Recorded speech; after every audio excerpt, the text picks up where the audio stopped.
एक म्हणजे प्रत्येकाला चान्स मिळाला पाहिजे बोलायला, म्हणून ज्यांनी प्रश्न असतील त्यांना पहिला चान्स मिळेल. प्रत्येकाने एक एक विचारा आणि मग कोण विचारणार नसेल तर मग दुसरा चान्स पहिल्यावाल्याला मिळू शकेल.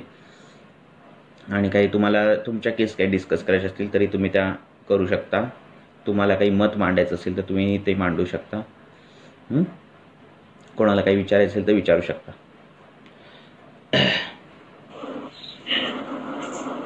Hello sir. हां बोला. माझ्याकडे एक शीतपित्ताची पेशंट होती. पेशंट लग्ना अगोदर मुंबईमध्ये राहत होती आणि लग्नानंतर पुण्यामध्ये शिफ्ट झाली. त्यांच्या दिनचर्येमध्ये बरेचसे हेतू आढळले, म्हणजे की आधी एकतर रात्री झोपताना दूध पिणं, दिवा स्वाप असे काही कफवर्धक असे हेतू होते.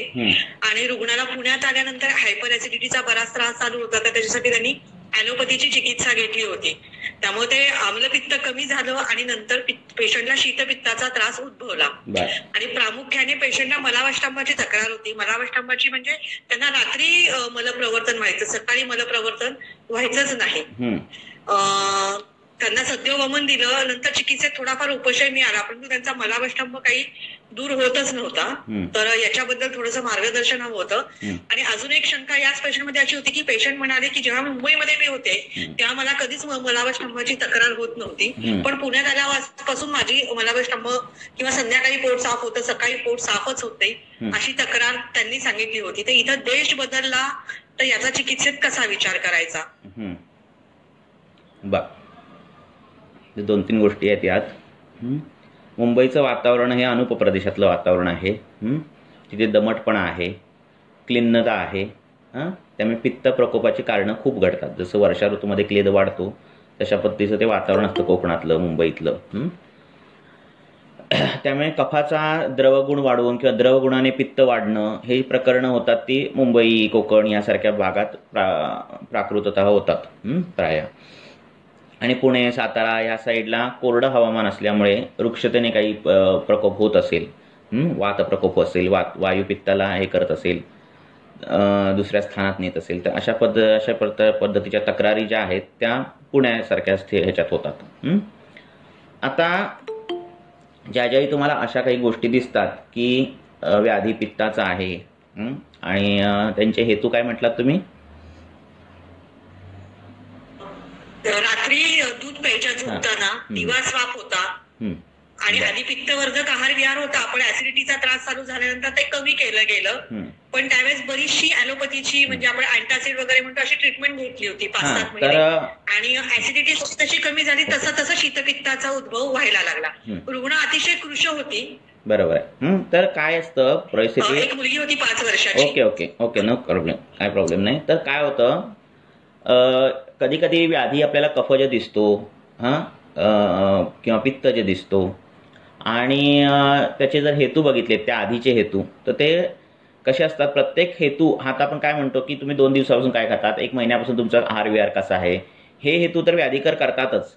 शिवाय खूप आधीचे काही हेतू असतात की जे दुसरा दोष प्रकोप करणारे असतात, ज्यांना मी प्रकृष्ट हेतू म्हणतो. तर ते कधी कधी हेतू जास्त बलवान असतात आणि तो व्याधी दिसत असतो. त्यामुळे आधीपासूनच्या पण काही गोष्टी घ्यायच्या. म्हणजे काय की 4-5 महिन्यापूर्वी असा कुठला आजार झालेला का की ज्यावेळेस आजारात तुमचं वजन खूप कमी झालं, वात प्रकोपाचे, कारण त्यांचं मलबद्धता आहे, कोठा कोरडा आहे, कोरड्या हवामानात गेला की वात प्रकोपाची लक्षणं दिसत आहेत, पोट साफ होत नाही आहे. तर होतं कसं, आता तुम्हाला एक कन्सेप्ट सांगण्यासाठी मी तुम्हाला सांगतो, ग्रंथातलीच गोष्टी आहेत, फक्त एक उदाहरणाद्वारे सांगतो. आता जर तुम्हाला फॉर एक्झाम्पल आपण जर असं पकडलं तर समजा शरीरामध्ये प्राकृत पित्त 50 ग्रॅम आहे असं आपण समजा पकडलं कळण्यासाठी. मग ते 10 ग्रॅम डोळ्यात असेल, 10 ग्रॅम पाचक असेल, 10 ग्रॅम भाजक असेल, असं आपण ते डिवाइड सपोज केलं कळण्यासाठी तुम्हाला सांगतोय. तर कधी कधी काय होतं, तो वात जो मलबद्धतेतून उत्पन्न झालेला आहे तो काय करतो, उदावर्त होतो त्याचा, तो वर जातो, तिथल्या स्थानातलं पाचक पित्त घेतो आणि ते डोळ्यांच्या ठिकाणी नेईल किंवा त्वचेच्या ठिकाणी नेईल. जर डोळ्यांच्या ठिकाणी नेलं तर तिथलं 10 ग्रॅमचं आलोचक पित्त आधीचं, शिवाय हे त्याने आणलेलं पाचक पित्त, असं दोन्ही मिळून ते 20 ग्रॅम होतं. हे मी कळण्यासाठी सांगतोय तुम्हाला. ग्रॅममध्ये परिमाण, आणि तिथे तुम्हाला लक्षणं जी दिसतात ती डोळ्यांची आग होणं, डोळे लाल होणं, अशी पित्तप्रकोपाची लक्षणं दिसतात. आता मुळात त्याने पित्तकर आहार विहार काही केलेला नसतो त्या व्यक्तीने, पण हे घडलेलं कसं असतं, त्या आशय अपकर्ष गतीने किंवा स्थानापकर्ष, म्हणजे त्या स्थानाने अपकर्ष आणलेला असतो. आता इथे तुम्हाला दिसताना काय दिसणार आहे, तुम्हाला जर हे कळत असेल की मी बोलतोय की पाचक पित्त जर तिथलं 10 ग्रॅम त्यांनी उचललं आणि डोळ्यात नेऊन फेकलं किंवा त्वचेत नेऊन फेकलं, तर डोळ्यातलं जर पित्ताची क्वांटिटी ही 20 ग्रॅम होत असेल, डोळ्यांची आग होत असेल, डोळ्यातून डोळे लाल होत असतील, तर ते जे मूळ पाचक पित्त आहे 10 ग्रॅमचं ते तिथलं तिथे नसल्यामुळे त्याला अग्निमांद्य लक्षण दिसणार आहे की नाही. कळण्यासाठी मी खूप इझी करतोय कन्सेप्ट. दिसणार आहे का? फॉर एक्झाम्पल, आता सपोज एक व्यक्ती आहे, त्याला मलबद्धतेची तक्रार आहे आणि त्याला पित्तज त्वचा विकार झालेला आहे, आणि त्या वायूने काय केलंय की त्या वायूने त्याचं पाचक पित्त जे बाकीचं जे काही पित्त असेल ते भ्राजक पित्ताच्या तिथे आणून सोडलंय. आता ते कसं सोडलंय हे तुम्हाला दोषांच्या गती माहिती आहेत. लक्षात, कोष्ठतू शाखा गती कशी झाली, व्यायाम केला, अशा सगळ्या चुकीच्या पद्धतीने अशा पद्धतीने सगळं केलं असेल तर, आणि मग त्यामुळे काय होणार, पाचक पित्ताचं जे काम आहे ते दिसणार नाही शरीरात. म्हणजे तुम्हाला दिसणार आहेत लक्षणं कुठली, डोळ्यांची आग होणं म्हणा, किंवा जर भ्राजक पित्तात वृद्धी झाली असेल त्वचेवर पित्तचे कुष्ठ दिसतोय, आग होते, लाल लाल त्वचा झाली आहे, पण भूक नाहीये असं पेशंट म्हणतो. तर हे सगळं जी कारणं असतात ती त्या वाताने, त्या कफ असेल, पित्त असेल, त्याला त्याच्या स्थानातून सोडून दुसऱ्या स्थानात नेल्यामुळे होणाऱ्या गोष्टी आहेत ह्या. हे कधी दिसणार आहे तुम्हाला, एक हे जे तुम्ही आता केस सांगितली चांगली सांगितलीत, पण त्याचे बाकीचे पण कधी कधी अँगल बघायचे की पूर्वी कधी वात प्रकोप करणारे, का तिचं वजन कमी आहे, ती दिवसा झोपते, हा हेतू भ्रूण करणारा आहे, बरोबर आहे, पण ती दिवसा झोपते पण ती कृश आहे, बरोबर आहे. तर असे जे काही क्रॉस दिसत असतील प्रत्येक वेळी आपल्याला, जर हेतू कफाचे आहेत पण दिसणारी वात लक्षण आहेत, त्यावेळी ह्या सगळ्या कंडिशन्स बघाव्या लागतात. दुसरी गोष्ट अशी करावी लागते, दुसरी गोष्ट हा एक तुम्हाला कन्सेप्ट कळाला की त्या वाताने त्या पित्ताला किंवा कफाला दुसऱ्या स्थानी नेऊन तिथे पित्त प्रकोप आणि तिथे कफ प्रकोप करणं, हा कन्सेप्ट कळाला तुम्हाला. हॅलो, हे असं घडतं. अशा वेळी आपल्याला वाताची ट्रीटमेंट करावी लागते. जर त्या दुसऱ्या दोषाची कारणं काही नसतील तर, म्हणजे कफ काही कारणं झालेली नसतील, पित्त. आता कसं होतं, रुग्ण आपल्याला कधी कधी त्या कंप्लेंट सांगतो, मला शीतपित्त झालंय, मला कफाचे कुठले आजार आहे, आणि आपण काय करतो, कफाचा व्याधी दिसतोय म्हणून कफाचेच हेतू विचारायला बघतो त्याला, म्हणजे एकाच दृष्टीने विचार करायला बघतो. आणि मग एका दुसरे हेतू मिळतातही, नाही असं नाही, कारण प्रत्येक असं प्युअरली कोण वाताचेच हेतू करेल, प्युअरली काय कफा असं दिसणार, असं काय नसणार आहे. पण आपण विचारतानाही कफाचेच हेतू विचारत बसतो, आणि मग रात्री दूध पिलं किंवा दिवसा झोपलं असे काही हेतू दिसायला लागतात. आलं लक्षात. पण दिवा स्वाप हे लक्षण वातव्याधीमध्ये पण आलेलं आहे. तुम्ही वातव्याधीची निदान ज्यावेळी काढाल, आलं लक्षात, हे दिवा स्वाप हे लक्षण वातव्याधीमध्ये पण आलंय. असे ज्यावेळी किचकट गोष्टी येतात तुमच्यासमोर की एक ते मला तो व्याधी दिसला, मला तो त्या लक्षणांवरून कफपित्त जे वाटला, कफ जे वाटला, पित्त जे वाटला, वॉटेवर वाटला, मी त्याची चिकित्सा केली, तो गेला आणि परत येतोय. हे जेव्हा असं प्रकरण दिसतं, परत येतोय, हेतू बंद केले तरी पण तो परत येतोय, त्यावेळी वाताचा विचार करणं फार गरजेचं आहे. कारण परत येणं, परत उद्भवणं, परत डोकं वर काढणं हे गतीशिवाय शक्य होत नाही. लक्षात. त्यामुळे त्याच्या मलबद्धतेचा विचार करायला पाहिजे, बस्तीचे कोर्स द्यायला पाहिजेत त्या व्यक्तीला. साईड बाय साईड काय करायला पाहिजे, एवढं जर आमाजीर्ण एवढ्या गोष्टी आहेत तर गेल्या लेक्चरला सांगितल्याप्रमाणे कृमींचाही विचार करायला पाहिजे. त्यामुळे बस्तीची जी डिझाईन कराल बस्ती तर त्या दृष्टीने डिझाईन केलं पाहिजे. पोट साफ झालं पाहिजे, वेळेवर पोट साफ झालं पाहिजे, रात्री नाही झालं पाहिजे, सकाळीच झालं पाहिजे. आणि लक्षात 2 टाईम छान भूक लागली पाहिजे. हे सगळं सेट करायचं आणि मग हे व्याधी सॉल्व्ह होतात. आपण फक्त त्या कफपित्त करतो आणि मग तसे कल्प, कडू, कषाय असे कल्प देत बसतो आणि वातप्रकोप करत बसतो. वातप्रकोप करतला पेशंट आणि बारीक होत राहतो आणि परत व्याधी परत डोकं वर काढायला बघतो. त्यामुळे वायूला जिंकणं फार महत्त्वाचं आहे. तर त्याचा बस्तीचे कोर्स करून घ्या. लक्षात. हे मी एक गायडन्स देतोय, तुम्ही आणि केस हे करा, तर तुम्हाला एक अँगल सांगतोय. दोष कुठल्या स्थानात गेला, म्हणजे आता फॉर एक्झाम्पल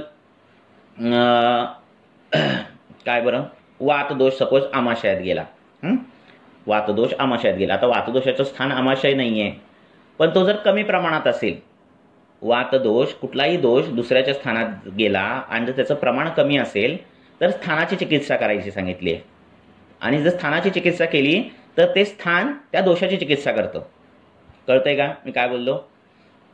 माईक जर म्हणजे काय, तुम्हाला तर काय उदाहरण देऊ बरं.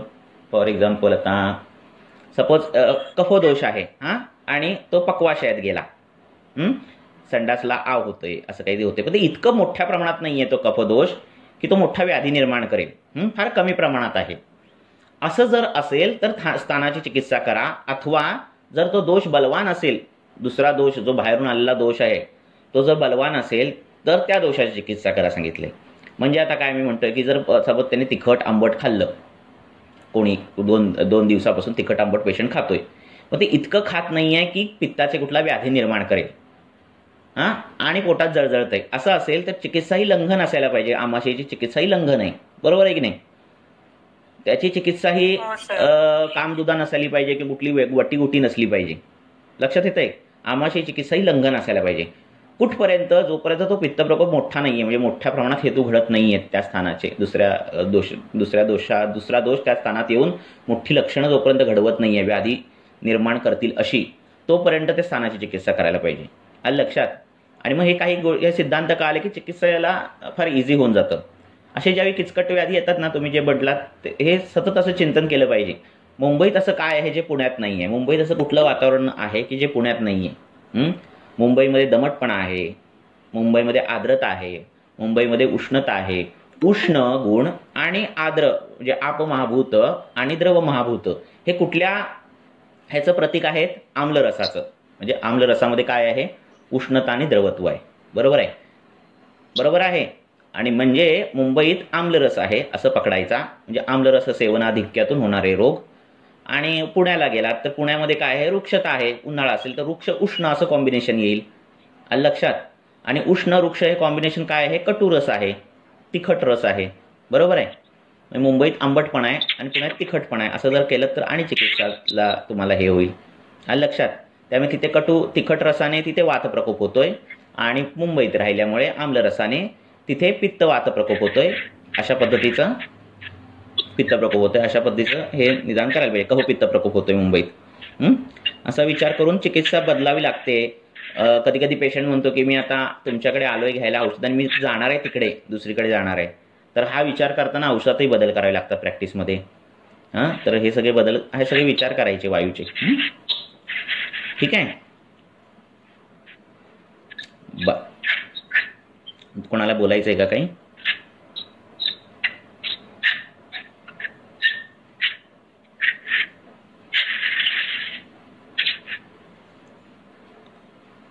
हॅलो, बोला, कोणाला बोलायचंय?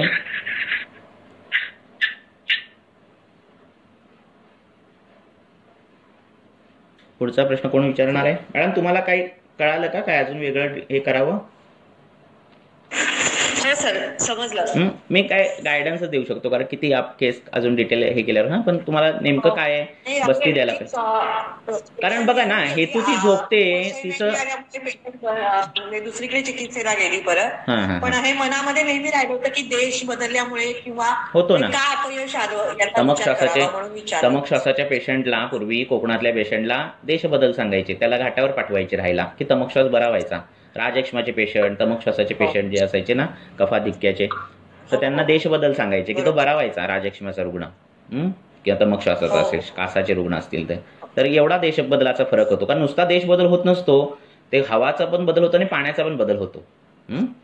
आणि पाण्याचा पण बदल झाल्यामुळे दोन्ही बदलामुळे तो फरक पडतो रुग्णाला. सर मला एक बोला.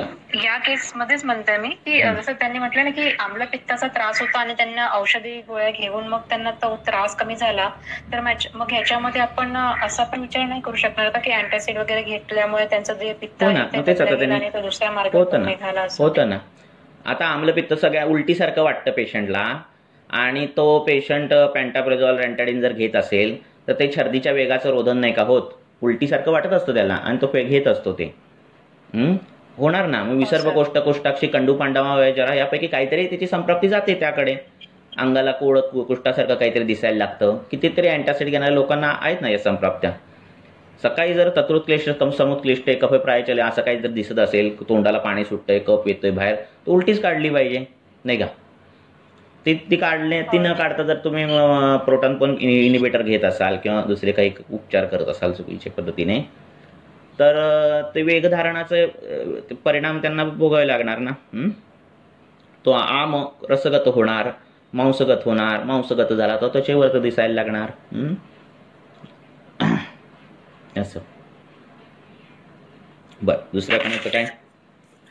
सर नमस्कार.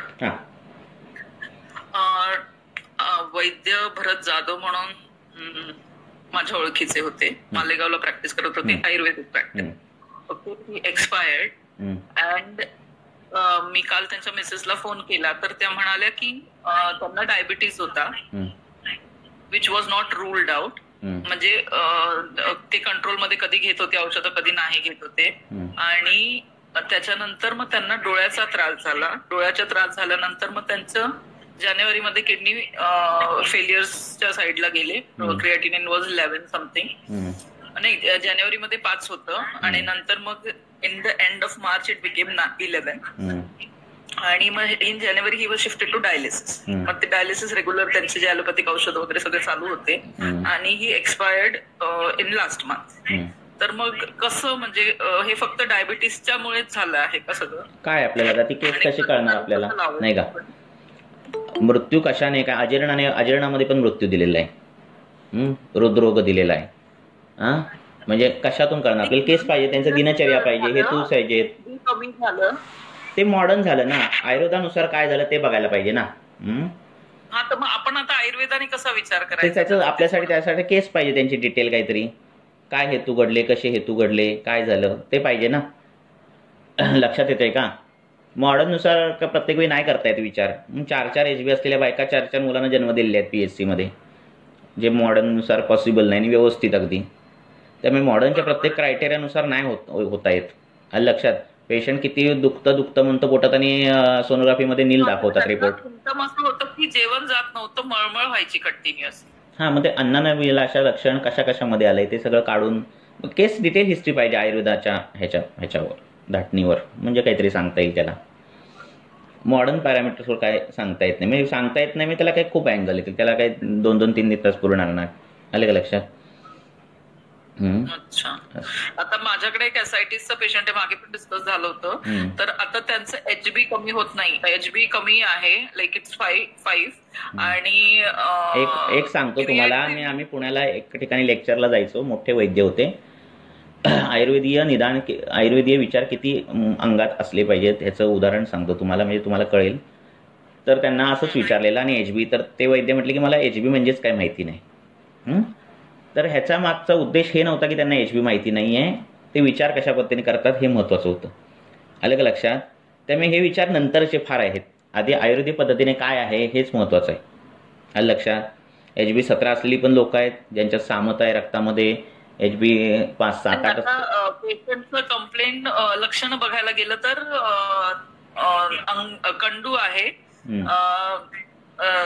जलोदराची सगळी लक्षणं गेली आहेत, कंडू आहे, अशक्तपणा आहे, झोप येत नाहीये, आणि लॅब रिपोर्ट सगळेच गडबड आहे सर. कारण की ते प्रत्येक 3 वेगळ्या रिपोर्ट मी 3 वेगळ्या लॅबमध्ये केलं तर प्रत्येकाचे व्हॅल्यूज वेगळे आले. त्याच्यामुळे मग मला त्याच्याकडे विचारच नव्हता करायचा. लॅबच्या रिपोर्ट हवा होता की किडनीमुळे रक्त कमी आहे की बोन मॅरोमुळे डिप्रिशिएशन. रक्त वाढणं हे जे प्रक्रिया आहे ती यकृताने होते, प्लीहेने होते, आणि रेड बोन मॅरो म्हणजे मज्जेने होते.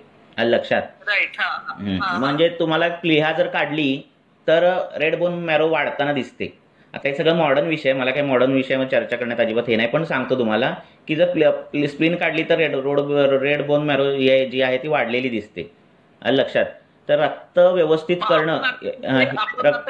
करणं हे प्लीहेचे काम आहे.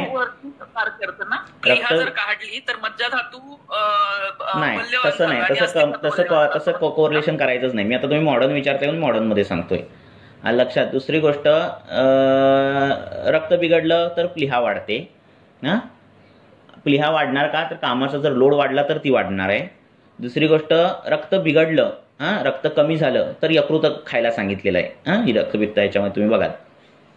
तर यकृताचं काम, प्लीहेचं काम हे रक्त चांगलं करणं, रक्त वाढवणं हे आहे. आणि बोन मॅरोचं पण तसंच आहे काम. तर हे मॉडर्न सगळे विषय झाले. प्लीहा म्हणून आपण यांना काय योजू शकतो? ते जर पांडुता त्यांना दिसत असेल, म्हणजे त्यांचं व्यायाम असेल, अति आम्ल सेवन, लवण असेल, असं खाणं पिणं असेल, असं काही पेशंटचं असेल, पांडुता दिसत असेल, तर पांडुता दिसेल तर पांडूचा चिकित्सा करा तुम्ही. पांडूमध्ये जे कल्प दिलेले आहेत त्याचा विचार करा. पांडूमध्ये मुख्य काय आहे की रक्त कमी होते. लक्षात, म्हणजे काही जणांनी तो रसप्रदोषाच्या व्याधी मांडलाय. ऐका, लिव्हर सिरोसिस होतं, यकृत प्लीहा झालंय ना. तर रक्त कसं वाढवायचं, चांगलं कसं करायचं लक्षात पांडूमध्ये. तर मग पांडूचा विचार करून वात जे आहे का, पित्त जे आहे का, कफ जे आहे का, असं त्याचं हे करा आणि त्यानुसार कल्पांची योजना करून हे करा. वातामध्ये तेवढा पित्ता भासता नसते. क्रिएट कमी नाही होते, युरिया कमी नाही. तो असू दे ना, माझ्याकडे किती पेशंट क्रिएटिन वाढलेले आहे, ते काहीच घेत नाही, आयुर्वेदिक ट्रीटमेंट आहे, गेली अनेक वर्ष घेत आहेत, त्याचा काही विषयच नाही. आता तुम्हाला कळालं क्रिएटिन म्हणून, क्रिएटिनचा शोध लागला नसता तर काय विचार केला असतात. अजून कितीतरी शरीरातले एन्झाईम्स आहेत की त्यांचा शोध नाही लागलेला आहे. माझं म्हणणं तेच होतं की रिपोर्ट बघितल्यानंतर आपलं डोकं म्हणजे गडबड करून बघायचंच नाही ना, बघायचंच नाही. नाही असं काही नाही. आता जर माझी प्रोफाईल जरी सगळी चेक करायला गेली, मी पण कुठेतरी फॉल्ट निघणारच. प्रोफाईल फॉल्ट निघणं हे सगळं ते मशीनचं काम आहे सगळं. त्याच्या खाली काय लिहिलेलं असतं रिपोर्टच्या खाली, की जरी हे सगळे रिपोर्ट असले तरी तुम्ही ते क्लिनिकली त्याला कोरिलेट करायचा. अर्थ काय, संपला विषय ना. त्यामुळे त्याच्यावर जास्त हे करायचं नाही, आपल्या आयुर्वेदिक पद्धतीने बघायचं. बरं, पुढचं कोण विचारतंय प्रश्न?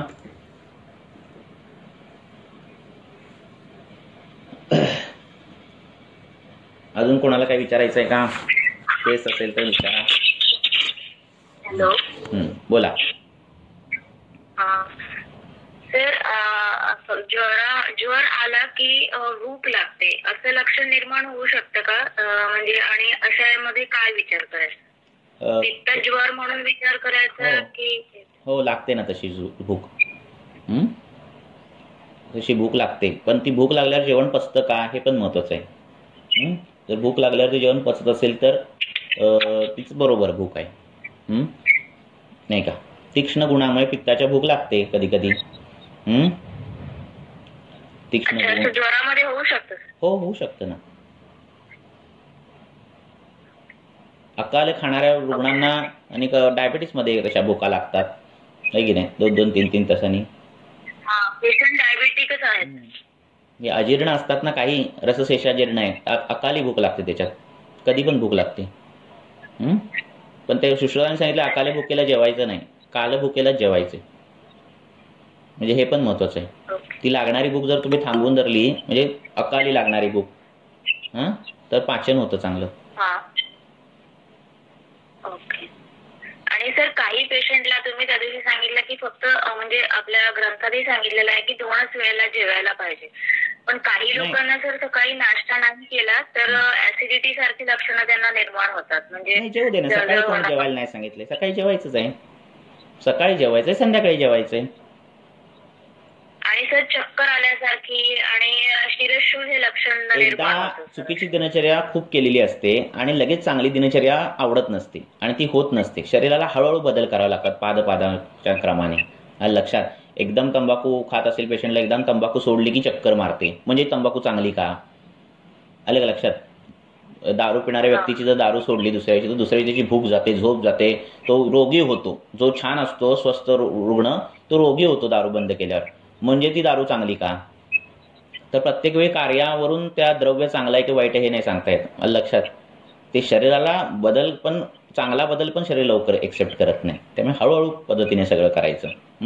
अपत्य जरी करत असेल तर तो हळूहळू कमी करायला सांगितलेत. जरी ते 7 बदल असतील असं सांगितलेलं आहे ना एखाद्याने, 7 जरी ते असतील. कोकणात आता सपोज तो कुष्ठ विकार आहे, कुष्ठ, आणि त्याला मासेच तो रोज खातोय. आता हे पिढ्यानपिढ्या ते मासे खात आलेला आहे तो रुग्ण, त्याला ते 7 झालेले आहेत मत्स्य आहार. मग काय दुसऱ्या दिवशी मासे बंद करायचे का? नाही, हळूहळू त्या आठवड्यातून 4 वार 5 वार खात असतो, 2 वार खा, 3 वार खा, असं करत करत कमी करायचंय. मग सर आता तुम्ही हे सातम्याच्या गोष्टी आली तर सर ज्या लोकांना म्हणजे सकाळी नाश्ता करायची सवय असते 9 वाजता, त्याच्यानंतर 1 वाजता जेवायची सवय असते आणि संध्याकाळी 7 वाजता परत म्हणजे संध्याकाळचं जेवण घ्यायची सवय असते, तर मग या लोकांना असं ऍज सच काही त्रास होत नाही सर. पण जर सकाळी जेवलं नाही की मग म्हणजे सकाळी नाश्ता केला नाही की त्यांना मग शिरशूल आणि भ्रम हे लक्षण निर्माण होतं. सकाळी नाश्ता करू दे, दुपारी जेवण जेवू दे, काम जास्त असेल, कष्टाचं काम असेल, फिरायचं काम असेल, संध्याकाळी जेवू दे, अग्नीला धरून सगळं करू दे. अलग लक्षात. संध्याकाळी भूक नाही तरी पण जेवायला बसतो असं नको व्हायला. भूक असेल तर जेवू दे, भूक असेल तर जेवायचंच आहे ना. शुद्धेचा वेग नाही ना अडवून धरायचा. आणि सर आता तुम्ही म्हटलं की ज्या वेळेला म्हणजे तोंडाला पाणी सुटते, मळमळ आहे, अशा ठिकाणी तुम्ही सांगितलं वमन घ्यायचं, पण कधी कधी पेशंटची स्थिती अशी असते की तो वमन घेऊ शकत नाही किंवा त्याचं वय जास्त असतं, अशा वेळेला आपण शमन चिकित्सा करून काय असतं कधी कधी दोष वाढत असतात, दोष त्या मार्गाने बाहेर पडायचा प्रयत्न करत असतात. त्यांना फक्त कारण हवं असतं तोंडात बोट घालणं. आलं लक्षात. किंवा सकाळी कधी कधी पेशंट सकाळी असं मळमळत होतं आणि थोडीशी एक घास जेवले की भडबड भडबड उलटी झाली असे म्हणतात ना पेशंट. आलं लक्षात. त्याला फक्त टच हवा असतो त्या दोषांना बाहेर पडण्यासाठी. तो बाहेर पाडून द्यायचा. नाही का. उगाच मग पित्ताची मळमळतंय, तोंडातून पाणी येते, उलटीसारखं वाटते आणि पित्ताची गोळी घेणं हे चूक आहे. अँटासिड घेणं.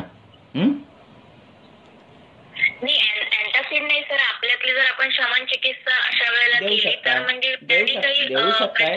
पण दोषाचं जर बल जास्त आहे आणि तो स्वतःहूनच बाहेर यायला मागतोय तर एक बोट काढून घाण काढलेलं सोपं का पाचन दिलेली सोपी. ते पटकन एका 5 मिनिटात मोकळा होतो ना पेशंट. नाही का. हो सर बरोबर आहे. आमाशयाचा दोष असेल, आमाशयाचं काम आहे दोषाला पचवणं. ते जर ते दोषाला ते पचवत नसेल तर तुमचं औषध ते कधी पचवणार. नाही का. त्यामुळे औषधातून अजीर्ण उत्पन्न होतं. जरी पाचनीय औषध असली तरीही. पण पॅरलाइज पेशंट असेल, बेड रिडन पेशंट असेल तर कसं करणार. काय काही कंडिशन काय आहे. पॅरलाइज पेशंटला कफ प्रकोप आहे का, आमाशयात उलटीसारखं वाटतंय का, असं आहे का. उलटीसारखं नाही सर, फक्त असं म्हणजे तोंडाला पाणी सुटतं किंवा थोडस म्हणजे मळमळ तर नाही पण तोंडाला पाणी सुटत राहतं असं. सांगूच शकत नाहीये सर. फेशियल पॅरालिसिस आहे आता म्हणजे सध्या माझ्याकडे पण तसाच पेशंट आहे. फेशियल पॅरालिसिस आहे. 92 इयर्स ओल्ड फिमेल आहे. लेफ्ट साइड पॅरालाइज झालंय विथ फेशियल पॅरालिसिस. तो राईल्स एक लक्षात घ्या. तुम्हाला प्रसेक दिसतंय, लालास्त्राव दिसतंय, याचा अर्थ काय आहे. हा कफ दृष्टीचं कारण आहे ना. मग त्याला अन्नपान देतानाही तशा पद्धतीचं द्या. पंचकोल असलेली पेज द्या. नाही का. त्रिकटू टाकलेली पेज द्या. असं तुम्ही देऊ शकता ना. फरक तरी कळू शकता की नाही. तसं करू शकताय ना. पहिली पेज दिल्यावर पोट फुगत असेल, जरा लंगन द्या, काळ वाढवा 2 पेज मधला. हे करू शकता ना. नाहीतर तुम्हाला द्यायची नाही ना शमन. जर असा प्रकोप असेल लंगन तुम्ही थांबू शकता ना जरा औषधाने. हे आमाशयाला त्याचं काम करून द्यायचं. नाही का. त्या स्थानाचं काम आहे की नाही पाचन करणं. बरं, दुसरं कोण विचारतंय प्रश्न.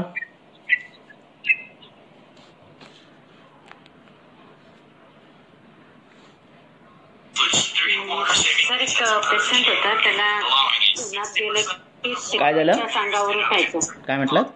एक पेशंट आहे मुलगा 20-25 वर्षाचा. तर त्याला उन्हात गेलं ना की अंगावर असं दाह होतो आणि शीतपित्तासारखं उठतं. तर आधी त्याला खूप दाह आणि ते सगळं होतं. तर मेडिसिन दिलं तर त्याचं कंट्रोल झालं. पण परत थोडंफार हे झालं की लगेच परत येत होतं. म्हणून मी त्याला वमन ऍडवाइस केलं. पण त्याने 200 ml पर्यंत तूप घेतलं. पण ते पूर्ण तूप त्याने त्याच्या स्नेहन लक्षणच दिसले नाही. सगळं शेवटच्या याला थोडंफार जाणवलं. पण मग त्याच्या पुढे मग म्हटलं वमन करायला घेतलं तर त्याला झालं नाही ते वमन. म्हणजे तो काढूच शकला नाही. मग काय झालं त्याला. म्हणतो खेचल्यासारखं. काय झालं त्याला. विरेचन झालं का. वमन औषध दिल्यानंतर विरेचन झालं का वमन झालं. वमन झालंच नाही त्याला. म्हणजे किती पाजलं तरी त्याच बाहेर येतच नव्हतं. मग काय झालं ते. कशा उलटीच मदनफळाचं चाटण दिलं का काय दिलं. हा मदनफळाचं चाटण दिलं आणि ज्येष्ठ मधाचा काढा दिला होता. बर. आणि दाह होता, पित्त. एक मिनिट एकाने बोला फक्त. काय म्हटलात? हा, मग त्यानंतर त्याला काय झालं? वमनाचं औषधाचं काय झालं? ते जुलाब झाले का त्याला विचारलं का जुलाब झाले का? नाही झाले, जुलाब पण नाही झाले आणि ऍक्च्युली वमन पण नाही झालं. पण पहिले म्हणजे 8-10 ग्लास घेतल्यानंतर त्याला कुठेतरी 1-2 ग्लास निघाले असेल, पण तो पण असा चिकट कफ होता. पण तेवढं झाल्यावर पण इतके दोष त्याचे शाखागत झालेले आहेत की ते कोष्ठगत नाही करता आले. ते स्नेहसंवेदन रोज करता आलं का? झालं नाही, रोज नाही केलं, शेवटच्या दिवशीच केलं. असं हे का असं करता? कसं येणार ते दोष? पूर्ण दिवस करायला पाहिजे. हो, मग आता माझ्याकडे 4 वमन चालू आहे. 4 लोक. बाह्य सेवन पण गरजेचं आहे का? हो, मग कुठे सांगितलंय का नाही करायचं ग्रंथात? त्यांची फॅमिली हिस्ट्री पण अशी आहे की ते स्नेहसंवेदन व्हायला हवं की नाही? तो घरी तूप पिणार, संध्याकाळी तुमच्या क्लिनिकला येऊन त्याने वाफ घेतली पाहिजे की नाही? तेल लावून घेतलीच पाहिजे रोज. अरे त्याशिवाय कसं होणार आहे ते? कोष्ठाची गती शाखेकडे घेणार कशी? शाखेची गती कोष्ठाकडे येणार कशी? तुम्ही गती वाचा. आपलं चुकलंय काहीतरी. होणारच नाही. एवढं तो उन्हात गेल्यानंतर लगेच शीतपित्त येतंय, एवढे दोष शाखेत आहेत. लक्षात ठेवा, जर एवढे दोष शाखागत झाले असतील तर तुम्हाला रोज स्नेहसंवेदन दिलंच पाहिजे त्याला 4-5 दिवस, जेवढे दिवस तो स्नेहपान सकाळी घेतोय. पण त्याचे लक्षण कमी झाले का मॅडम? हा, कमी झालं. म्हणजे ऍक्च्युली जेवढा कफ आणि निघालं ना पित्त तेवढ्यावर पण ते नंतर परत वाढणार. ते निघालच नाही ना तो. निघालच नाही. रिझल्ट काय आहे?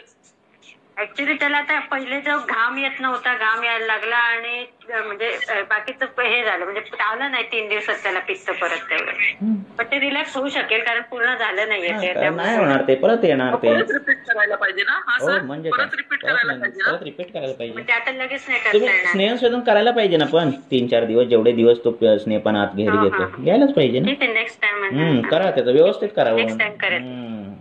कारण काय आहे, पंचकर्म जर चुकीचं केलं ना, नंतर जी व्याधी होते ना ती मग कंट्रोलमध्ये येत नाही लवकर, कारण सगळं आपण बिघडवलेलं असते.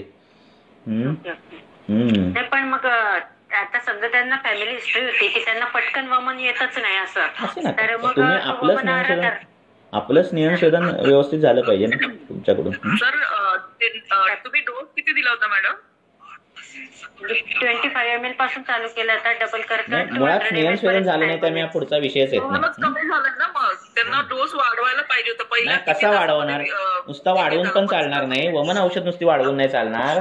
तो आमाशयात आले यायला पाहिजेत सगळे दोष शाखेतले. स्नेहसंवेदन व्हायला पाहिजे. 1 दिवस नाही द्यायचं, मला वाटतं. हो ना सर? रोज द्यायचं. बरं, पुढचा प्रश्न. मात्रा पण इंटरनल स्नेहन पण वाढवायला पाहिजे का सर? ते त्या पेशंटनुसार आपण ठरवायचं. मुख्य दोष कोष्ठात येणं गरजेचं आहे. आपण कोष्ठातले दोषांना बाहेर काढणार आहे. नाही सर, पहिलं टेस्ट डोस जो आहे that she should have recognise ना की किती तासामध्ये पोहोचलाय. मग त्याच्यानंतर तो आहेच विषय, पण ही तर चूक काय झाली आहे, ही झाली आहे. ओके, चालेल. पुढचा प्रश्न कोण बोलतोय?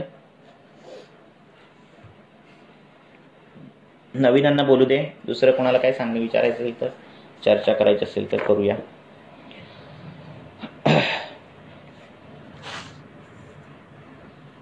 दोषांचे, धातूंचे हे कन्सेप्ट क्लिअर करून घ्या सूत्रस्थान वाचून.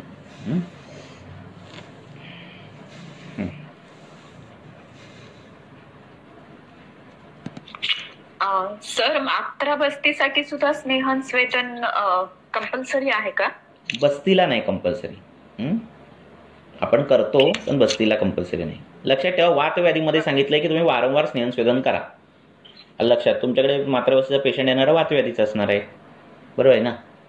बरोबर आहे. मग जसं त्वचा रोगाचा पेशंट तुम्हाला पूर्णच बरा करायचा असेल, लक्षात काय म्हणजे काय म्हणतात ज्याला एक्का टाकून बरा करायचा असेल तर तुम्ही त्याचं वमन करा, विरेचन करा, रक्तमोक्षण करा, झालाच पाहिजे, आहे की नाही? तसं वातव्याधीचा पेशंट तुम्हाला बराच करायचा असेल तसं वारंवार स्नेहसंवेदन करा सांगितलंय वातव्याधीमध्ये, अष्टांमध्ये. पुढे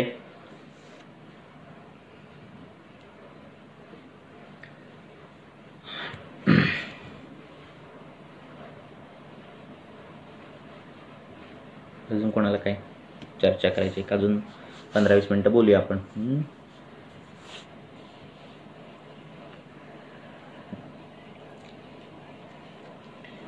थर्ड इयरची मुलं कोण असतील त्यांनी बोला, 4th इयर असतील त्यांनी बोला, तुमचे पण काही असतील, असं काही समजू नका. हां,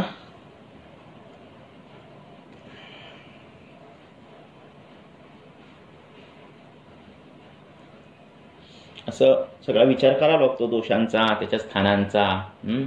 दुसऱ्या स्थानामध्ये दुसरा दोष जाणं, तो किती गेला नाही का. कधी कधी लांबचं कारण हे मोठं ताकदवान असते. साधारण उदाहरण दिलंच आहे ग्रंथकर्त्यांनी एक, की वसंताच्या आधीच्या ऋतूमध्ये जो कफप्रकोप असतो तो एवढा मोठ्या प्रमाणात असतो, म्हणजे कफवृत्ती एवढ्या मोठ्या प्रमाणात असते की वसंतामध्ये, आता बघा हा उन्हाळा आहे की नाही आहे, आता हा उन्हाळा म्हणजे गरमी आहे, बरोबर आहे. 42, 42, 45 डिग्री सेल्सिअस टेम्परेचर आहे. आलं लक्षात. म्हणजे माझ्या गाडीचा टायर फाटला पूर्ण, एवढं जर टेम्परेचर आहे रस्त्याने जाताना. एवढ्या टेम्परेचरमध्ये काय व्हायला पाहिजे, एवढ्या उष्णगुणाने काय व्हायला पाहिजे, ह्या उष्णगुणाने प्रसरण होतं. नाही, या उष्णगुणाने कुठल्या दोषाचा प्रकोप व्हायला पाहिजे, कफप्रकोप. उष्णगुणाने कुठल्या दोषाचा व्हायला पाहिजे, पित्त प्रकोप व्हायला पाहिजे ना, उष्णगुणाने व्हायला पाहिजे की नाही.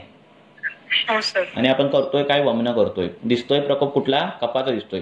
जवळचं कारण काय आहे, उष्ण आहे ऋतू, म्हणजे उष्ण हा गुण आहे जवळचं कारण.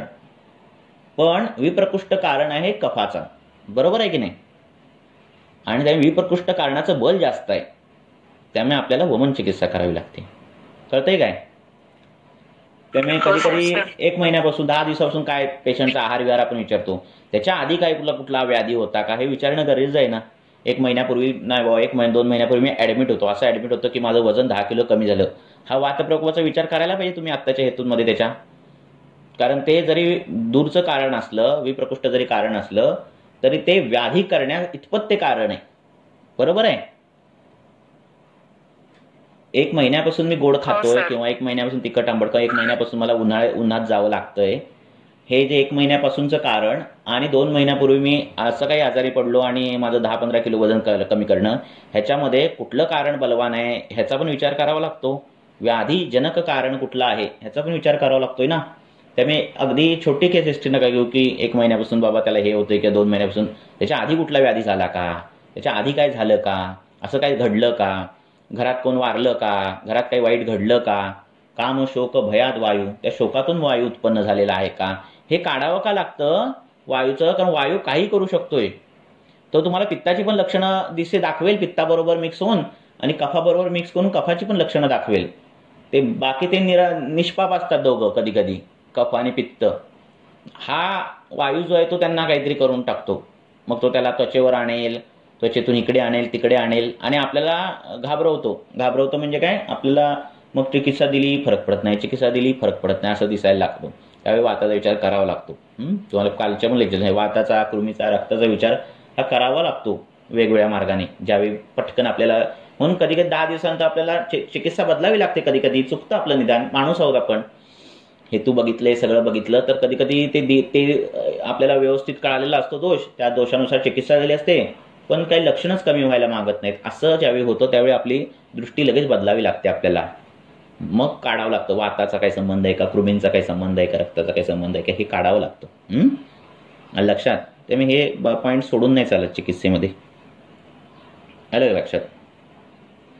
हो सर. कृमी कुठली लक्षणं निर्माण करणार नाहीत, तर असं कुठलं लक्षण नाही जे कृमी निर्माण करत नाही असं आहे. म्हणजे याचा अर्थ काय बघा, किती व्यापक आला. वायू काय करू शकत नाही, वायू काही करू शकतो. वायू त्वचेवर आगही आणेल, वायू आम्लोद्गार पण निर्माण करेल, आणि वायू स्थैमित्य पण निर्माण करेल. थंडी पण वायू वाजवू शकतो जर तो कफासोबत असेल तर. लक्षात. त्यामुळे हे काही गोष्ट आहेत त्या काही करू शकतात. तुमची लक्षणं तुम्हाला ज्वरामध्ये लंघन सांगितलं आहे किंवा म्हणजे अग्निमांद्यामुळे रोग निर्मिती होते, तर लंघन हे सर्वश्रेष्ठ सांगितलं. अग्निमांद्यामुळे नाही होत, अग्निमांद्यामुळे होत नाही, अग्नीच्या विमार्ग गमनामुळे होतं. असलं तरी ते सांगितलं टीका वाचायला पाहिजेत. अग्नीचं मांद्य असेल, अग्नीच जर कमी झाला असेल तर ताप कशाला येतोय? मग ताप नाही आला पाहिजे ना. ताप हे अग्नीचं प्रतीक आहे ना. जठरेतला अग्नी हा शाखागत होतो. विमारगमन होणं वेगळं, मांद्य होणं वेगळं. बरं, दुसऱ्यांनी कोणीतरी विचारायचा प्रश्न. प्रत्येकाने म्हणजे ज्वर आलाय तर लंघन सांगितलंय ना. पण हो, आमामुळे.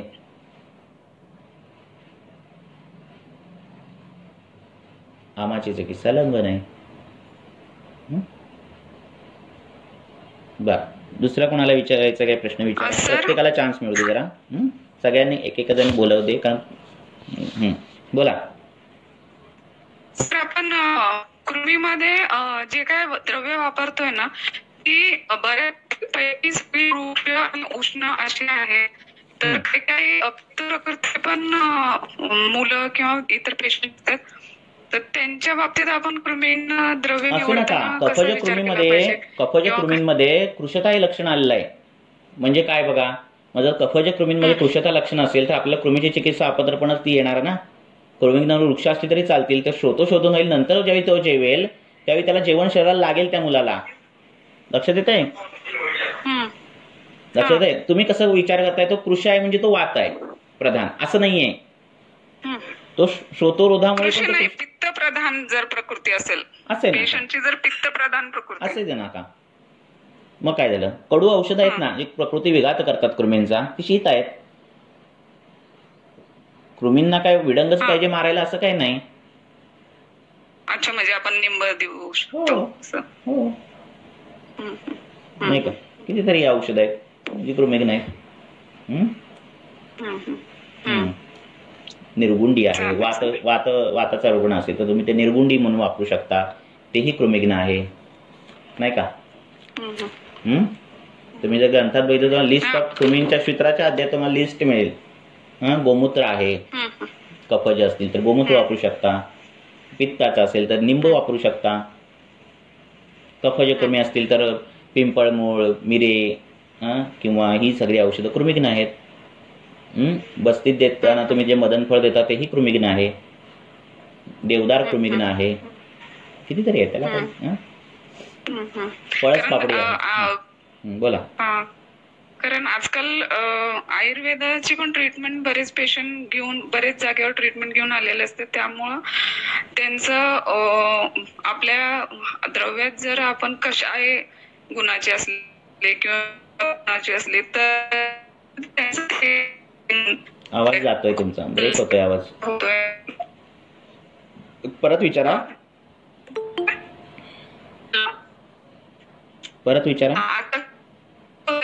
नाही, पूर्ण ब्रेक होतो. ब्रेक होते. तुमचं नेटवर्क किंवा माझं नेटवर्क वीक असेल.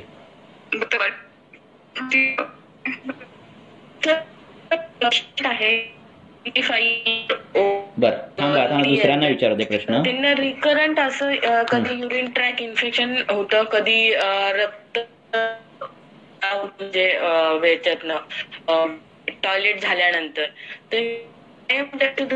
तेवढं ते होतं त्यांचं कव्हर. पण परत 1 महिना 1.5 महिना झाला की असं होतं. म्हणजे युरिन ट्रॅक असं एक्झॅक्ट नाही होते, त्या थोडी जळजळ होते.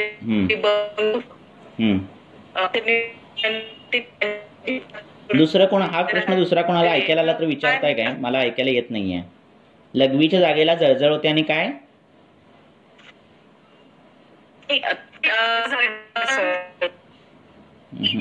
थांबा, मी जरा नेटवर्क स्विच करतो. 1 मिनिट.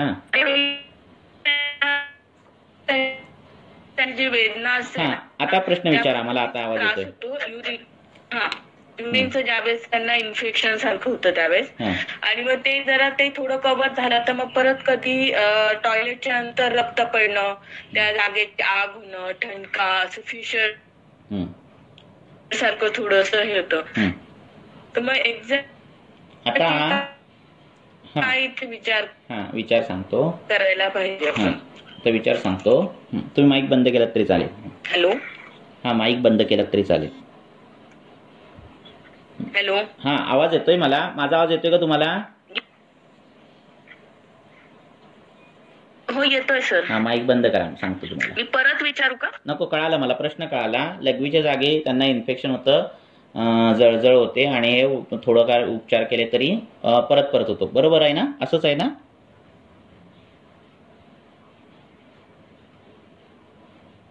हॅलो सर, रक्त पण जातं बोलले ते. हा, रक्त पण जातं आणि अँटीबायोटिक घेतलं त्यावेळी तेवढा पुरतं कमी होतं. बरं वाटतं आणि पुन्हा तो त्रास होतो. आता याच्यातले विचार सांगतो काय काय आहेत. एक, तर मूत्राशी संबंधित आहे तर मी तुम्हाला मूत्रकृच्छाचा विचार करायचा, पित्तज मूत्रकृच्छाचा विचार करायचा. 2, तुम्ही त्याला रक्तपित्ताचा विचार करू शकता. 3, त्याला तुम्ही प्रमेहाचा विचार करू शकता. प्रमेहामध्ये सांगितलंय की जर मूत्र रक्तवर्णीय पीतवर्णीय असेल आणि प्रमेहाची पूर्वरूपं नसतील तर तो रक्तपित्ताचा तुम्ही विचार करा, असं म्हणता येते. मग तशी प्रमेहाची पूर्वरूपं आहेत का? दिवसा झोपणाऱ्या बायका, काम न करणाऱ्या, पनीर, अभिषंधी, गुरु आहार खाणाऱ्या लोकांनाही सतत मूत्राच्या कंप्लेंट्स असतात. अशा आहे का तशी काही पूर्वरूपं त्यांच्यात प्रमेहाची? प्रमेहाचा ऍक्च्युली युरिनला नाही रक्त पडत, ते टॉयलेटच्या नंतर रक्त टॉयलेटच्या ठिकाणी पडत.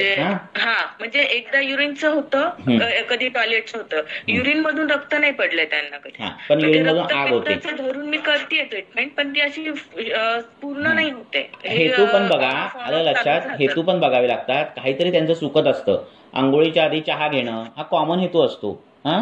तो तिथल्या पित्ताचा हा, मग तेच सांगतोय मी. तो पित्ताचा उष्णगुण नेहमी वाढवत असतो, रोज वाढवत असतो. चांगला उकळून चहा बनवतात. स्वेदजनन द्रव्य आहे, उष्ण द्रव्य आहे, जे पिल्या घाम येतो, असं स्वेदजनन द्रव्य. म्हणजे किती ते स्वेदजनन असेल आणि किती उष्ण द्रव्य असेल विचार करा. आणि ते आपानकाळी घेतलं जातं. तर त्या आपानाला काय, तिथे काय व्हायला पाहिजे? तिथे थंड वाटायला पाहिजे की आग व्हायला पाहिजे? हा विचार करण्याची गोष्ट आहे ना. बरं, दूध त्याच्यात टाकलेलं आहे म्हणजे आणि दुधाला उष्ण केलेलं आहे म्हणजे संस्कार विरुद्ध होतं, म्हणजे विरुद्धासन पण होतं. असं आपानकाळी रोज जातंय म्हणजे हे बंद करायला पाहिजे की नाही? मग हेतू पण बघा, त्यांचा हेतू आहेच, ते असणारच ना, त्याशिवाय होत नाही ना व्याधी परत. हेतूच महत्वाचे आहेत ना. तर तो हेतू बंद करायला पाहिजे आणि मग परत औषधोपचार करायला पाहिजे. औषध नाही बरं होणार आहे, हेतू बंद केल्यावर तर पेशंट बरा होणार आहे. असे काही हेतू असतील तर बंद करा. खूप हेतू असतात असे. चालेल, ठीक, थँक्यू सर. बरं, दुसरं कोण विचारणार आहे? ज्यांनी नाही विचारले त्यांनी विचारा. तुमचं झालंय का विचारून आधी? तुमचं विचारून झालंय का? कोण बोलतंय? पूनम मॅडम, तुमचं झालंय का विचारून आधी? मग कोणाला आधी थांबा, पहिला अजून कोण विचारणार आहे का बघूया, नाहीतर मग तुम्हाला चान्स देतो मी. दुसरं कोण विचारणार आहे का? प्रत्येकाला चान्स मिळू दे. नाही कोण विचारलं तर तुम्ही विचारा परत. 10 मिनिटं आहेत. कोणाला काही विचारायचं असेल तर विचारा. हा, ठीक आहे, विचारा पूनम मॅडम. सर, आता ज्या मॅडमने सांगितलं ना तुम्ही, त्यात म्हटलं की आंघोळीपूर्वी चहा घेतात का? म्हणजे आंघोळीपूर्वी चहा केला सर? तुम्ही आता ज्या वैशाली मॅडमनी आंघोळीचं काम आहे. आंघोळ आहे ना, आंघोळ, व्यायाम, यावेळी दोषांच्या गती असतात म्हणजे काय? शाखेतून कोष्टाकडे जाणे, कोष्टातून दोष शाखेकडे जाणं, या गत्या असतात. या गत्या ज्यावेळी चालू असतात त्यावेळी तो व्यवस्थित असायला पाहिजे ना. म्हणजे बाबा काहीतरी खाल्लंय आणि तो व्यायाम करायला जातोय व्यक्ती, तर मग काय होणार सांगितलंय? स्निग्धम भुक्तवतो अन्नम व्यायामम कुर्वस्तता. आमवत होतो ना, तो आम काय जातो? शाखागत जातो, होय की नाही? तर त्यामुळे आंघोळीच्या आधी, तुमच्या व्यायामाच्या आधी, अशाच्या आधी आंघोळी रिकामी पोटीच केली पाहिजे. आंघोळ हा संस्कार आहे, आलं लक्षात. आंघोळ जर शरीर शुद्धीसाठी असती फक्त, तर ती संध्याकाळी सांगितली नसती का शास्त्रकारांनी? सकाळी कशाला सांगून ठेवली आहे? एवढ्या छान फॅन खाली झोपून सकाळी आंघोळ करायचं कारण काय? गरज आहे का? संध्याकाळी करू शकत असतात. नाही, आंघोळीच्या श्लोकामध्ये पहिलं काय आलंय? दीपनम. काय? दीपनम. दुसरं काय आलंय? वृक्ष. नंतर काय आलंय? आयुष्य आहे. अजून त्यांनी सांगितलं पण नाही शरीर शुद्धीसाठी सांगतोय मी आंघोळ. स्नानम, ऊर्जा, बलप्रदम. बघा, एका लाईन मध्ये त्यांनी अजून सांगितलं नाही की आम्ही शरीर शुद्धीसाठी सांगितली आहे. लक्षात येत आहे? तर ते दीपन काम महत्वाचं आहे आंघोळीचं. त्याच्या आधी चहा पिणं हे फार मोठी चूक आहे. ही पेशंटला सांगायला पाहिजे तुझी चूक आहे ही. अपान काळातल्या सगळ्या व्याधी करू शकतोस तू उत्पन्न या चुकीमुळे. आणि सांगताना अगदी अतिशयोक्तीपूर्ण सांगा, म्हणजे हेतू बंद करतो रुग्ण. चांगलं नाही सांगायचं, मोठं काहीतरी सांगायचं, कारण त्याच्या भल्यासाठी आपण सांगतोय. आलं का लक्षात? नाश्ता करून आंघोळ करणारे लोक आहेत, नाश्ता करून जिमला जाणारे लोक आहेत, कितीतरी लोक काय काय वेगवेगळं करत असतात. बरं, दुसरं कोण सांगणार विचारणार आहे? ज्यांनी कोणी विचारलं नाही त्यांनी विचारा. Hello sir. हां विचारा. सर एक मेल पेशंट आहे, वय 40 त्याचं. घशाला असं घशाच्या ठिकाणी दुखतंय आणि वारंवार असं तोंडाला आंबट पाणी येतंय सर. तर काय विचार करायचा? बर, घशाच्या इथं दुखतंय आधी की आधी आंबट पाणी यायला लागलं? आंबट पाणी येतंय आणि घशाच्या ठिकाणी दुखतंय वारंवार, म्हणजे मागच्या वर्षी पण त्रास होता आणि आता पुन्हा चालू झालं. घशाच्या ठिकाणी दुखणं हे कासाची पूर्वरूप आहेत. पण रोज आंबट पाणी येतं याचं काय होतं की आमाशयात काहीतरी दोष संचिती होते आणि तो आमाशय वर फेकायला बघतो, पण इतक्या मोठ्या प्रमाणात त्याचं बल पडत नाही की तो उलटी काढेल, वमन करून टाकेल त्या दोषाला. त्यामुळे गळ्यापर्यंत ते दोष येतात आणि सतत त्या गळ्याच्या ठिकाणी व्याधी निर्माण होतोय. असं एक तुम्ही विचार करू शकता आणि डिटेल केस हिस्ट्री घेतल्यावर कदाचित वेगळंही निदान होईल, पण असं दिसेल. तर आमाशयातून जर आंबट पाणी सतत येत असेल, तोंडाला पाणी बिणे काही सुटत असेल तर वमन करून टाकावं एकदा. आता ऋतू पण त्याचा आहे, लक्षात. शिवाय कंठ हा कफाच्या स्थानामध्ये आहे, म्हणजे त्याची पण चिकित्सा वमनामध्ये होऊन जाईल. बरोबर आहे? हॅलो. त्यामुळे वमन एकदा करून टाका, ते क्लिअरच होऊन जाईल. जर सारखं सारखं तसं होत असेल आणि सतत आंबट पाणी बिणी येत असेल, वमन करून टाका. तर ऋतू पण त्याचाच आहे. वसंतात होत असेल हे सारखं, तर गॅरंटेड वमनच करायला पाहिजे. बरं, ते आंबट पाणी वर काय येतंय ह्याचा पण विचार करायला पाहिजे. त्याला आरशासारखं, मलबद्धतेसारखं, असं काही उदावर्तासारखी काही लक्षणं आहेत का ते बघायला लागतात. आलं लक्षात? हे सगळे विचार करावे लागतात. दुसरा काहीच तपास नाही सर.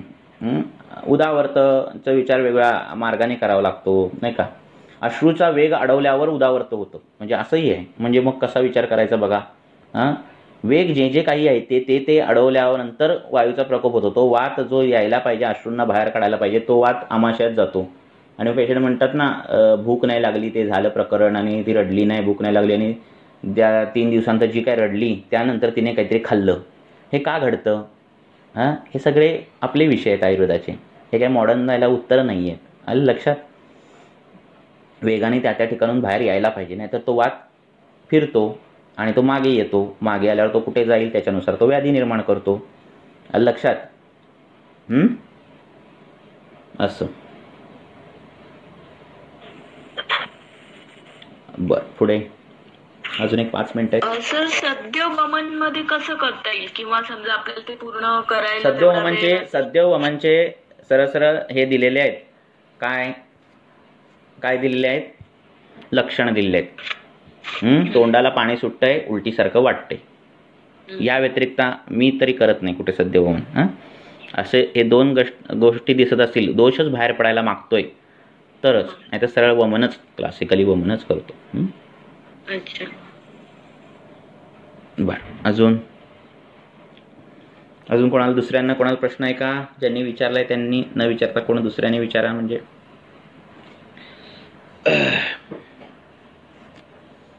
हे डिस्कशन पॉइंट तुम्हाला चांगला वाटतोय का? म्हणजे अशा पद्धतीने व्हायला हवं. हो सर, बऱ्याचशा काय कोण बोललं? काय म्हणतं?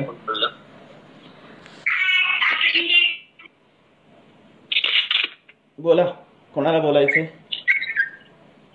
तृप्ती मॅडम बोला. हा सर, लिपोमा असतो म्हणजे ज्या शरीरावर पाठीवर काय म्हणजे मेद असतो ना, मेद ग्रंथी म्हणता येते किंवा लिपोमा असतो बघा. बोला की. हॅलो, बोला. तर त्यानं व्यायाम केला तर त्या कमी होतात आणि थांबवला तर त्यावर आहे तशा होतात. हो, वाटत. मग त्याचा चर्चा करायला किंवा त्या वगैरे दिल्यानंतर मांसदृष्टी करणारा, मेददृष्टी करणारा जो काही आहार विहार असेल तो बंद करायला पाहिजे आणि त्याचं शोधन व्हायला पाहिजे. एक मिनिट, माईक कोणाचं चालू आहे? माईक बंद करा म्हणजे मला बोलता येईल. शोधनं व्हायला पाहिजे. वायूला नेहमी अनुलोमन गती त्या पानाला मिळाली पाहिजे, तर ते गोष्ट साध्य होते. माझा आवाज डबल येतोय. पण व्यायाम केल्यानंतर व्याधी कमी होतोय, याचा अर्थ काय आहे? सर आवाज येतोय. हो हो, कसं तर करू, मी बंद बघतो. एक मिनिट. तृप्ती मॅडम तुम्ही फक्त माईक बंद ठेवा बघू. आता येतोय माझा आवाज? हॅलो, येतोय. काय विचारलं? येतो, मी सांगतो, उत्तर सांगतो. बंद करा माईक सगळ्यांची. उपशय अनुपशय कशासाठी सांगितलंय? गुडलिंगो. उपशय अनुपशयाभ्याम म्हणजे काय? उपशय अनुपशयांपासून तुम्ही गुडलिंग काय करा, शोधू शकताय तुम्ही. म्हणजे काय? तर व्यायाम केलाय आणि पेशंटला बरं वाटतंय. व्यायाम करणं हे कशासाठी आहे? वाताचा चलगुण वाढण्यासाठी आहे, आमाचं पाचन करण्यासाठी आहे. म्हणजे सामता असेल व्यक्तीला, त्यांनी व्यायाम केला की त्याला बरं वाटतं. कफवृद्धीचे काही आजार असतील, त्यांनी व्यायाम केले की त्याला बरं वाटतं. आलं लक्षात? तर ह्यावरून तुम्हाला कळालं पाहिजे की त्याचं कुठंतरी कफवृद्धी होते, कुठंतरी मांसाची दृष्टी आहे, कुठंतरी मेदाची दृष्टी आहे. असं काहीतरी होतंय की ते होतंय, त्यामुळे तुम्ही त्या पद्धतीने करायला पाहिजे. म्हणजे त्याचा आहार तुम्ही लघु दिला पाहिजे, वातानुलोमित आहार दिला पाहिजे. आलं लक्षात? त्या विचार सगळा करायला पाहिजे. असं व्यायाम हा नित्य सांगितलाय, दिनचर्येचा भाग आहे, तो केला पाहिजे. त्या किंवा व्यायामासारखं काहीतरी हातापायांची हालचाल झाली पाहिजे. सकाळचं चालणं नाही तर संध्याकाळचं चालणं हे झालं पाहिजे ना दिवसभरात. बर, पुढे आता एक मिनिटच घेऊया आणि थांबूया. 1 तास झालाय. बोला.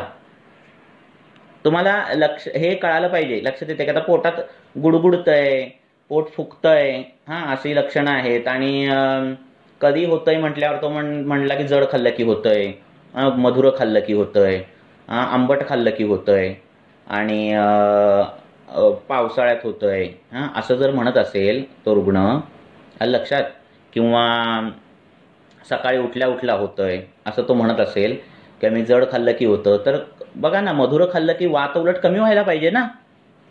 हॅलो, पोटात गुडगुडतंय, पोट फुगतंय, मधुर खाल्लं की वात कमी व्हायला पाहिजे, जड खाल्लं की कमी व्हायला पाहिजे ना. पण नाही होत आहे. म्हणजे याचा अर्थ काय? तो सामवात आहे की नाही? सामवाताच्या लक्षणांमध्ये तुम्हाला ती लक्षणं दिसतील, आंत्रकुजन, आटोपॉप सारखी लक्षणं, नाही का? ट्रीटमेंट ही पाचन व्हायला पाहिजे, हे तुम्हाला कळायला पाहिजे. तुमचे हेतू, तुमचा व्याधी आणि तुमची चिकित्सा हे क्रमात बसलं पाहिजे. तुम्ही ज्या दोषाची चिकित्सा करताय त्या दोषाची चिकित्सा करून व्याधी कमी होतोय का, वाढत असेल तर चुकतंय काहीतरी. तुम्ही कुठला तरी परतंत्रच बघितलेला आहे किंवा स्वतंत्र तो दोष बघितलेला नाही आहे. सगळं बघावं लागतं. पाचन कधी करायचं, आम वाढवणारी कारणं घडली आणि जर दोष वाढत असेल किंवा व्याधी वाढत असेल तर त्याच्यात आमता आहे, सामता आहे. ट्रीटमेंट ही पाचन व्हायला पाहिजे, नाही का? नाही तर आपलं आंत्रकुजन आहे, आपण दिले मधुर रस आणि दिलं कुठलं तरी तूप बीप प्यायला, तर ते वाढणार आहे ना. वाढणार ते, बरोबर आहे की नाही? तर ह्या सगळ्या गोष्टी केल्या पाहिजेत. बरं, अजून? ठीक आहे, थांबूया आता. 1 तास झालाय.